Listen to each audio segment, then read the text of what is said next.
I have not been able to get myself out on the street under the heading of the message "Ceasefire Now." That might sound shocking to you, but let me explain why I'm saying that. I'm saying that because it's related to what you said, Joe, because that is totally, completely inadequate. Why? Because it's mowing the grass in 2014, mowing the grass this year, and then we can stop with the ceasefire before we start mowing the grass once again. No, no, no. End this completely, once and for all. And why am I here today?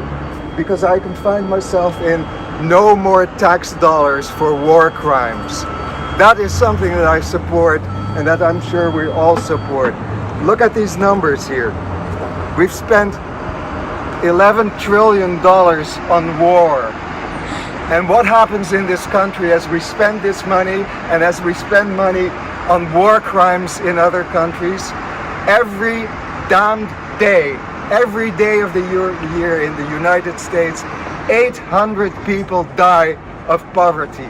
Since the war started in Gaza, this latest flare-up, the war never ended. Since that latest flare-up, almost 30,000 people in the US died of poverty. Where are their pictures?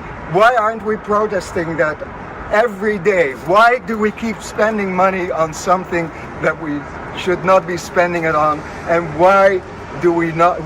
Well, let me just end with if I can remember, what did Martin Luther King say more than 50 years ago?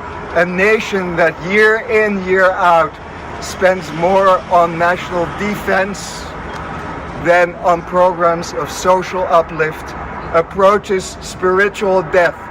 This is spiritual death. We're there. This is what it looks like. End it. And I must say, thinking of Senator Reid, in 2014, the previous occasion when we did this, I went to a meeting of the Democratic Town Committee in South Kingstown.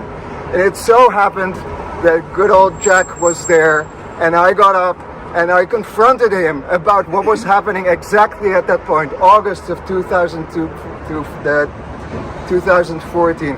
I also confronted him about his position on fracked gas. You know what happened? It took about 30 seconds and they shut me up. Are you surprised? I will say one thing in favor of Senator Reid. He was the only one who said, let it speak. I will not forget that. But the crimes that he has supported vastly outweigh all of that.